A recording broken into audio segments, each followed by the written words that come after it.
balik lagi sama aku Aris. Thank you buat yang udah mau stay di video ini. Sebelumnya aku mau ngingetin dulu nih buat kalian untuk jangan lupa klik tombol subscribe yang ada di bawah ini biar kalian gak ketinggalan video-video aku berikutnya. Dan pastinya aku juga makin semangat nih buat bikin video-video yang berfaedah dan pastinya cocok buat kalian. Oke, kita langsung aja ke pembahasannya. Di video aku yang pertama, yang ini, yang pentingnya memulai investasi dari sekarang. Di situ kan aku sudah membahas dan menyinggung sedikit tentang reksadana. Mungkin kalian banyak yang bertanya nih dan bingung sebenarnya reksadana itu apa sih? Di sini aku mau ngejelasin tentang apa itu reksadana, jenis-jenis reksadana, terus kenapa sih aku tuh nyaranin kalian yang mau invest pertama kali tuh buat invest di reksadana dulu. Dan di sini aku juga mau ngejelasin tentang gimana caranya reksadana bisa memberikan keuntungan buat kita, tempat jual beli reksadana, dan biaya-biaya yang diperlukan ketika beli reksadana. Kita mulai dari yang pertama, apa itu reksadana? Reksadana ini itu intinya adalah produk keuangan di mana kita dan sekumpulan investor mengumpulkan uang kita untuk diinvestasiin dan dikelola oleh manajer investasi yang nantinya uang kita tuh bakalan diinvestasiin ke macam-macam nih, bisa saham, bisa obligasi, bisa deposito, dan lain-lain, masih banyak lagi tergantung jenis reksadananya. Ini tuh cocok banget nih buat kita yang investor pemula tapi kita tuh masih takut rugi, terus kita tuh masih kayak kurang ada waktu buat belajar, misalnya kayak mau belajar saham. Kenapa sih di video aku yang pertama itu aku tuh nyaranin ke kalian buat investor pemula untuk memulai investasi itu dari reksadana ini dulu. Jadi alasan aku kenapa aku nyaranin kalian yang mau investasi pemula buat diinvest di reksadana ini dulu itu karena yang pertama tuh satu, mudah dan gak ribet. Soalnya kita tuh nggak perlu ngerti-ngerti banget ekonomi, kita udah bisa investasi kayak gitu loh. Karena kan modal kita tuh udah dikelola oleh si manajer investasinya ini. Pastinya modal kalian tuh bakalan dikelola dengan baik oleh si manajer investasi tersebut. Tapi di sini kalian juga harus pilih manajer investasinya yang baik ya. Kemudian yang kedua ini tuh transparan. Jadi di reksadana ini tuh kita tuh bisa melihat nilai investasi kita yang tercatat di portofolio. Naik turunnya investasi kita tuh bisa lihat setiap hari, kapanpun, dan bahkan dimanapun. Kemudian yang ketiga itu terjangkau. Soalnya kalau misalkan di reksadana itu kan kita bisa mulai dari 10.000, kayak contohnya tuh di aplikasi Bibit. Cuma kebanyakan tuh 100.000. Nah, dengan 100.000 ini itu aja kita udah bisa miliki portofolio yang terdisverifikasi oleh saham, obligasi, dan deposito. Kemudian yang keempat itu likuiditas. Jadi kita tuh kalau misalkan invest di reksadana, kita tuh bisa nyairin dana kita tuh kapan aja, setiap waktu yang dimana harga reksadananya itu udah tersedia. Terus reksadana itu juga udah terdaftar di OJK atau Otoritas Jasa Keuangan, jadi bisa dijamin aman. Karena hal ini itu tadi, makanya kenapa aku nyaranin buat kalian yang mau investasi tapi masih takut rugi, belum punya banyak modal, dan belum ngerti-ngerti banget tentang investasi, buat investasi di reksadana ini. Oh iya nih, buat kalian yang mau investasi ke reksadana, kalian juga harus tahu nih tentang jenis-jenis reksadana. Jenis-jenis reksadana itu macam-macam, dan tiap jenis-jenis reksadana itu punya profil resikonya masing-masing, tergantung jenis reksadananya. Yang pertama nih tuh ada namanya reksadana pasar uang. Ini tuh yang aku saranin banget buat kalian yang mau investasi pemula, buat investasi di reksadana pasar uang ini dulu.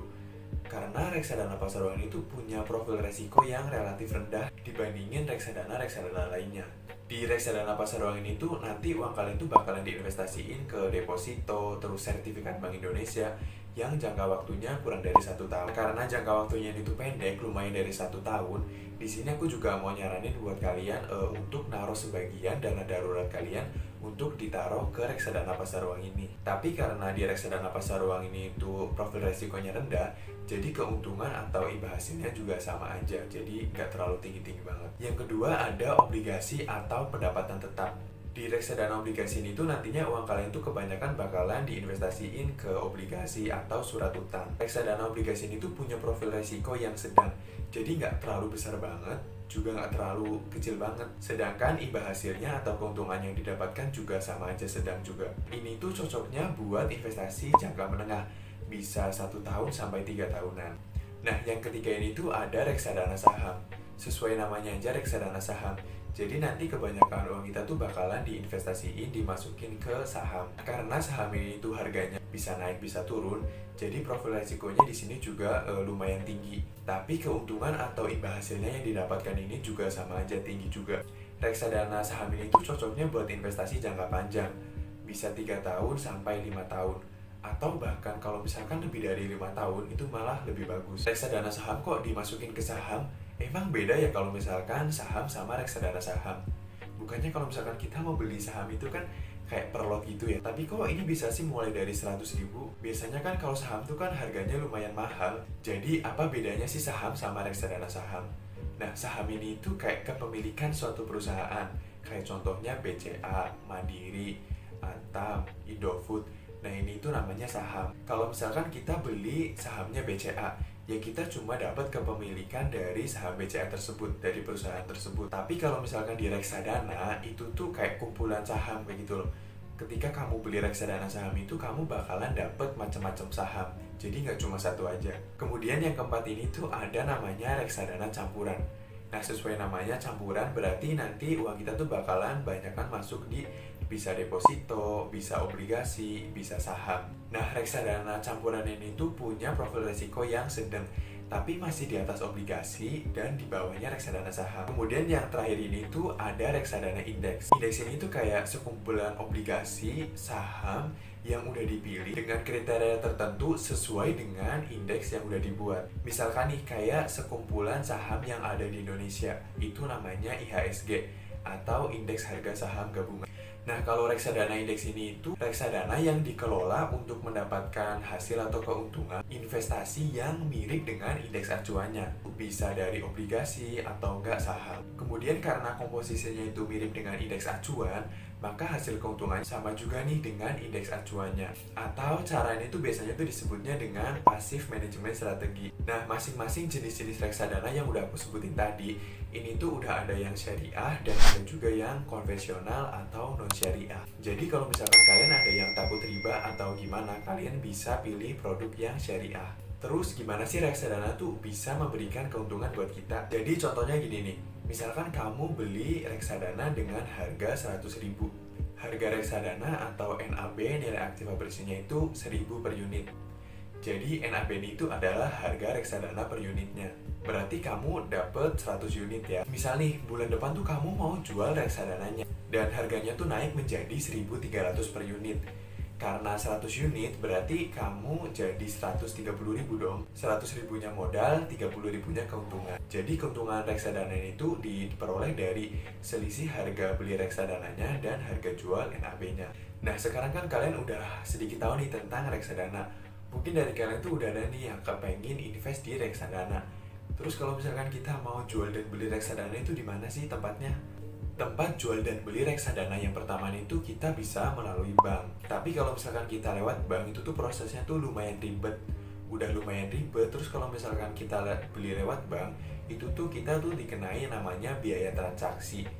Kena biaya transaksi, terus ada lagi nih minimum pembeliannya. Minimum pembeliannya tuh lumayan besar. Selain itu produknya juga terbatas. Intinya lumayan ribet sih kalau misalkan kita jual dan belinya lewat bank, karena kan kita tuh kayak menyita waktu gitu loh. Kita harus jual dan belinya lewat bank. Tapi sekarang itu juga udah ada sih beberapa bank yang jual dan belinya tuh bisa melalui HP atau online. Biarpun bisa lewat online atau bisa lewat HP, kalau misalkan beli lewat bank itu juga pas awal-awal kita juga harus ke banknya dulu nih buat ngaktifin rekeningnya dan ngedaftarin. Tempat jual dan beli yang kedua nih itu kita bisa melalui manajer investasinya langsung. Kalau beli langsung ke manajer investasinya langsung, itu tuh nanti kita tuh bakalan dikenai biaya transaksi.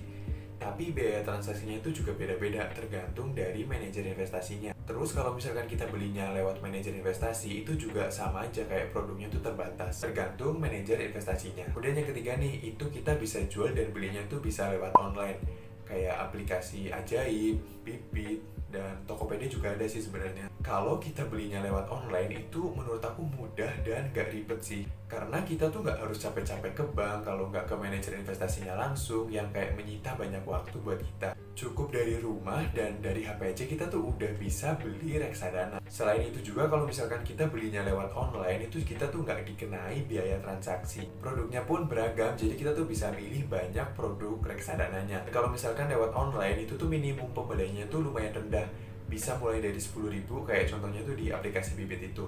Cocok banget nih buat kalian yang mau investasi tapi belum cukup punya banyak modal. Kalau misalkan kalian mau beli reksadana, itu tuh kalian bakalan dikenai yang namanya biaya-biaya pas jual dan belinya.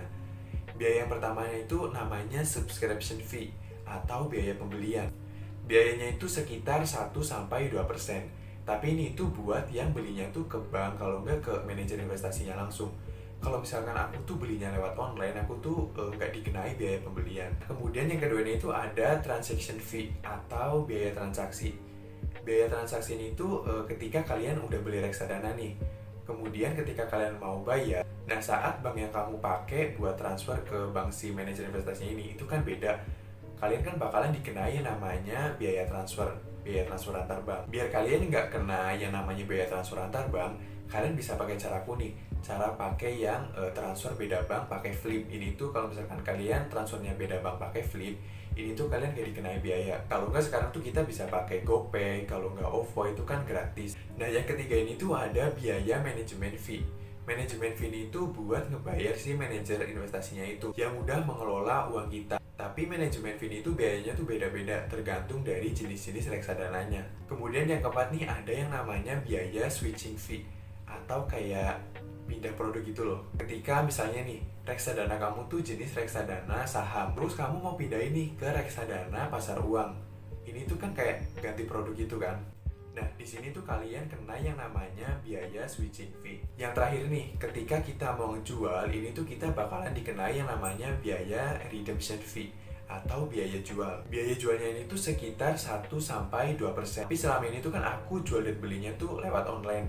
Jadi aku tuh nggak pernah kena yang namanya biaya jual, biaya beli. Kalau misalkan biaya transaksi tuh aku selalu pakai flip itu tadi, biar nggak kena biaya admin.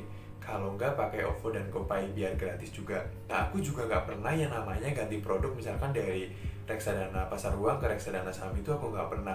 Jadi paling di sini aku cuma bayar manajemen fee-nya aja. Oke, mungkin sekian dulu aja nih penjelasan aku tentang reksadana ini. Semoga pembahasannya lumayan jelas ya. Next mungkin aku bakalan bahas yang lebih jelasnya di video-video berikutnya. Jangan lupa buat like biar video aku tuh disukai sama algoritma YouTube. Terus jangan lupa juga nih buat komen kalau misalkan ada kritik dan saran. Kalau enggak kalian mau request nih aku harus bahas apa. Jangan lupa juga buat subscribe biar kalian gak ketinggalan video-video aku berikutnya. Thank you buat yang udah nonton dan sampai jumpa di video berikutnya.